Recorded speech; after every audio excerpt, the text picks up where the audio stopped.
وہ جب میں کراچی میں تھا تو 12-13 آدمی میرے پاس آئے, پڑھے لکھے تھے, کوئی پروفیسر, کوئی وکیل, کوئی ٹیچر, آ کر بیٹھ گئے.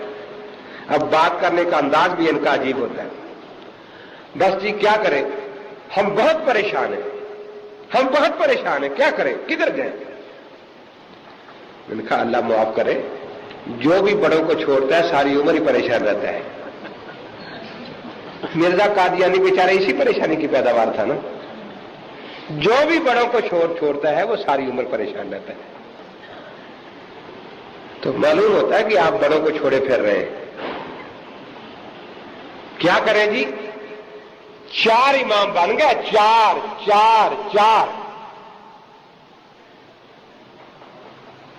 میں نے کہا کہاں؟ یہاں کوئی شافعیوں کا مدرسہ ہے, شافعیوں کا, مالکیوں کا, حنبلیوں کا؟ میں نے کہا یہاں تو ایک ہی امام ہے, ایک ہی اس کے مسئلے ہیں. وہ جو بڑا مہنگا ہوتا ہے اس کو بھی 1 کے 2 نظر آتے ہیں, آپ کو 1 کے 4 کہاں نظر آئے ہیں؟ مجھے دکھاؤ تو صحیح. یعنی مہنگے کو بھی 1 کے 2 ہی نظر آتے ہیں نا. وہ مولانا روح ادھر لکھتے ہیں نا کہ ایک استاد کا شاگرد تھا, استاد کو نہیں پتا یہ مہنگا ہے, اس نے کہا وہ دوائی والی شیشی اٹھا لو. وہ آ گیا جی 2 ہے وہاں, کون سی اٹھا لو؟ کہا 2 نہیں 1 ہے. نہیں جی 2 ہے. استاد نے غصے میں کہا اچھا 1 توڑ دو دوسری دے آنا. اس نے پتھر مارا, وہ دونوں ٹوٹ گئی. کہتی یہاں نہیں ہے, کہیں ہو گئے نا. میں نے کہا پھر وہ لوگ پریشان ہو, آپ کو یہاں بیٹھے کیا پریشانی ہو گئی؟ یہ جی کیوں 4 امام بنے؟ میں نے کہا میں نے تو 1 بھی نہیں بنایا, ان میں سے پہلے ہی تھے, پہلے سے تھے. آپ اگر پڑھے لکھے لوگ ہیں, کوئی فیصلہ کر لیا ہوگا, جی ہاں کیا سب کو چھوڑ دو, بہت اچھا فیصلہ ہے, لیکن ذرا جلدی نہ کرنا. جی کیوں؟ میں نے کہا یہ جو قرآن پاک ہے اس میں 7 قاریوں کا اختلاف ہے, قرات ہے, 7 قراتیں ہیں نا, تو 7 کا اختلاف بڑا ہوتا ہے یا 4 کا؟ تو اللہ کے بندے پہلے بڑا کام کرنا چاہیے کہ آج کے بعد ہم قرآن نہیں پڑھیں گے, کیونکہ 7 قاری جن کے ذریعے قرآن امت کو ملا ہے ان میں اختلاف ہے. ٹھیک ہے یا نہیں؟ کام بھی بڑا ہو, نام بھی بڑا ہو. ابھی دیکھو بھائی قرآن کا بھی انکار ہو گیا ہے. پھر باقی حدیث کی کتابیں اگر آپ نہ بھی مانیں, 6 تو مانتے نا سیاستہ, ان میں بھی آپس میں اختلافی حدیثیں موجود ہیں. تو 6 کا اختلاف بڑا ہوتا ہے یا 4 کا؟ جی تو پھر دوسرے نمبر پر 6 والوں کی باری, ان کو چھوڑنا چاہیے. بیچارے تیسرے نمبر باری آئے گی ان کی کہیں. میں نے کہا بسم اللہ لکھو کہ ہم اول نمبر پر قرآن چھوڑتے ہیں کیونکہ 7 قاریوں کا اختلاف ہے, بڑا اختلاف ہے. پھر سیاستہ چھوڑتے ہیں, اس کے بعد لکھتے ہیں کہ ہم 4 امام فقہ کے بھی چھوڑتے ہیں. جزاک اللہ. پھر ڈوڑگی بجاتے پھر دنیا میں, آپ کے پاس رہے گا کیا؟ لکھا تو نہیں جی. کسی حدیث میں آتا ہے کہ 4 میں سے 1 کی تقلید کرنا, 3 کی نہ کرنا. دیکھو یہ سوال قرآن سے نہیں ان کو ملا, نہ حدیث سے, شیعوں سے چوری کیا ہوا ہے. لیکن عجیب بات ہے کہ یہ رافضی سوال کرے تو اس کو لوگ رافضی کہتے ہیں, اور یہی ان سے چوری کر کے ہم سے کرے کہتے ہیں جہل حدیث سوال کر رہا ہے. میں نے 12 ان سے پوچھا کہ جب آپ سوال کرتے ہیں آپ اہل حدیث ہوتے بھی ہیں یا نہیں؟ کیونکہ کسی سوال کی بنیاد حدیث نہیں ہوتی. یا تو آپ وہ سوال کریں جن کی بنیاد حدیث ہو, یا لکھ دیں کہ ہم سوال کرتے وقت اہل حدیث نہیں ہوتے, کچھ اور ہوتے ہیں. اب وہاں سے چوری کر کے سوال کر دیا. میں نے کہا آپ قرآن پاک پڑھتے ہیں؟ کہ جی ہاں. میں نے کہا 7 قراتیں یاد ہے نا؟ 7 کہ نہیں جی 1 ہی یاد ہے. تو میں نے کہا کسی حدیث میں ہے کہ 1 ہی قرات پر قرآن پڑھنا, باقی 6 کا نام بھی نہیں یاد کرنا؟ یہ حدیث آپ دکھا دیں, ان کی ہم دکھا دیتے ہیں کہ جی ہمیں آتی 1 ہے. میں نے کہا یہاں مذہب ہی 1 ہے, دوسرا ہے ہی نہیں. جی 4 امام برحق ہیں. میں نے کہا ہاں 4 برحق ہیں جی, 4 ہی. میں نے کہا جی 4 ہی. پھر آپ باقی 3 کی تقلید کیوں نہیں کرتے؟ میں نے کہا ہماری مرضی. کیوں نہیں کرتے؟ میں نے کہا مرضی ہماری. جو برحق جو ہے, میں نے کہا ہے میں نے کہا آپ کے نزدیک کم و بیش 1,24,000 نبی سارے برحق ہیں نا؟ کہ جی ہاں.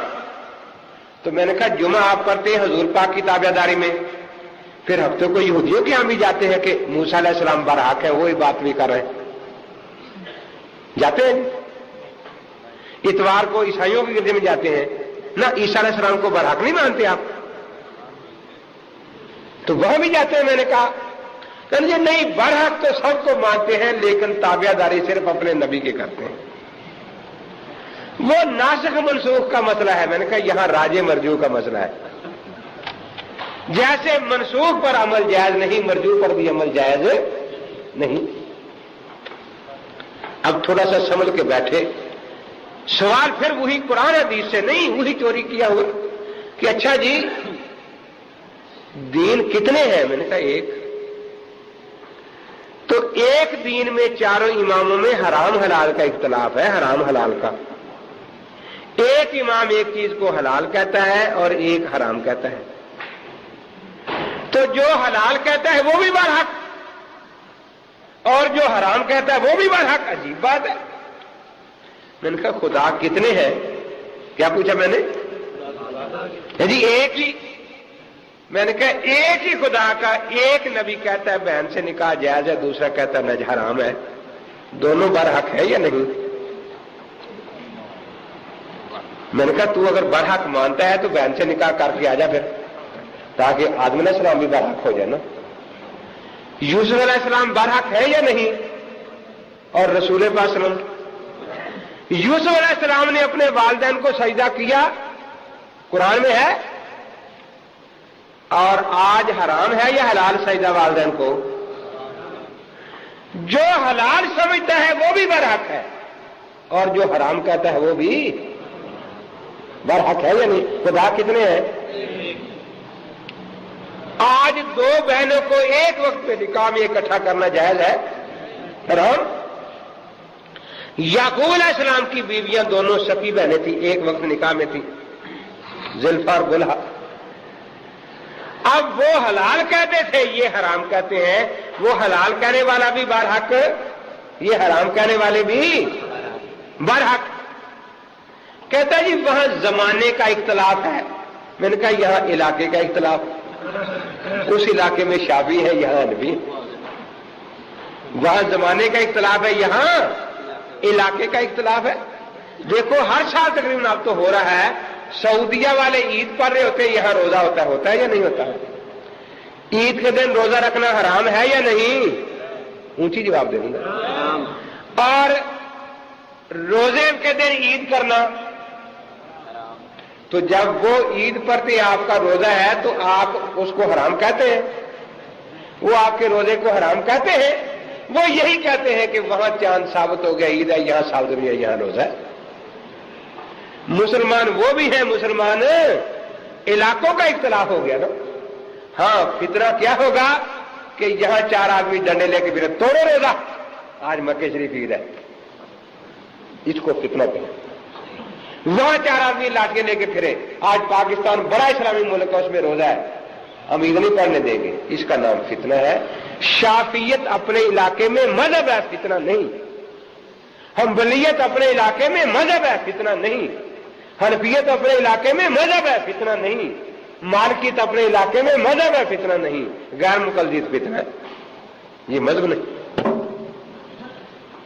تو مذہب اور فتنے میں فرق سمجھنا چاہیے یا نہیں سمجھنا چاہیے؟ اب سوچ سوچ کے مجھے کہتے ہیں کہ اچھا جی اللہ کا دین مکے مدینے آیا تھا یا کوفے میں؟ کوئی حدیث کا سوال ہے؟ نہیں، وہی شیعوں سے لیا ہوا. میں نے کہا مکے مدینے میں. پھر مکے مدینے والا امام ماننے چاہیے کوفے والا؟ دیکھو کیسے سوال ہے، وہیں سے چوری کی ہوئے. میں نے کہا آپ کا دل کیا کہتا ہے؟ یہ مکے مدینے والا. میں نے کہا آپ کو پتا ہے جھوٹ بولنا بہت بڑا گناہ ہے ہر دین میں. جی ہم نے جھوٹ بولا؟ میں نے کہا بالکل. جی کیسے؟ میں نے کہا تو قرآن مکے میں آیا مدینے میں، اور تم قاری عاصم کوفی کی قرات پر یہ قرآن پڑھ رہے ہو. کس کی قرات ہے؟ قاری عاصم کوفی کی قرات اور قاری حفص کوفی کی روایت. تم نے تو قرآن میں ہی مکے، ان 7 کاریوں میں مکی کاری ہے یا نہیں، مدنی کاری ہے یا نہیں، بصری کاری ہے یا نہیں؟ تم نے تو قرآن بھی مکہ مدینہ چھوڑ دیا، کوفے والا قرآن پڑھتے ہو۔ اس لیے میں کہا کرتا ہوں کہ جب کوئی غیر مقلد ملے تو کہو آپ کوفیو آ گئے ہو، کیا کہنا ہے، کوفیو آ گئے ہو۔ جو کوفے والا قرآن پڑھتا ہے وہ کوفی ہے یا نہیں؟ اب کچھ دماغ تھوڑا سا ٹھیک ہونے لگا، کہتا ہے جی وہ قرآن کوفے والوں نے گڑا تو نہیں نا، مکے آئے تھے تو قرآن وہاں سے لے کر آئے تھے، قرآن وہاں سے لے کر آئے تھے۔ میں نے کہا جزاک اللہ، بہت اچھی بات ہو گئی۔ تو جب مکہ شریف سے صحابہ چلے تھے مدینہ شریف سے کوفہ کے لیے تو قرآن لے آئے تھے، نماز وہیں پھینک آئے تھے کہ چلو کوفے نہ جا کے نہیں بنا لیں گے، یا نماز بھی مکے مدینے سے لے کے آ گئے تھے؟ کیا خیال ہے آپ کا؟ اگر کوفے میں قرآن مکے مدینے سے آیا ہے تو نماز بھی مکے مدینے سے آئی ہے۔ اور جس کوفے میں 1050 صحابہ آئے ہو وہ نماز کہتے صحیح نہیں، کہ صحیح کہاں ہے؟ امرتسر جو گرو گوبند سنگھ کا شہر ہے وہاں ثناء اللہ نے لکھی وہ صحیح ہے۔ ایک صحابی بھی نہیں آیا، گرو گوبند سنگھ کا شہر ہے،